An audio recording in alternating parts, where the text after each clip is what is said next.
Alright, so the one you're wanting is this big one right here with the big old white thing.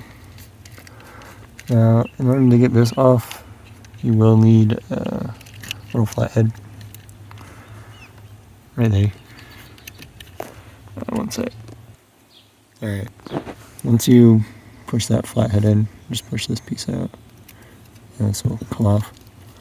But the one you're wanting, mine's kind of messed up, but it's, so it goes on like that,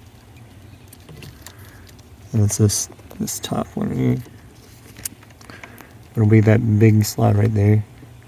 You can get the proper connector. I just use this little one, and it somewhat works. You just have to be cautious of it not connecting. I do recommend getting the actual Ford connectors, or the proper connectors. They're like all metal, and they fit better. But yeah, it just goes in that slot, that big slot right there.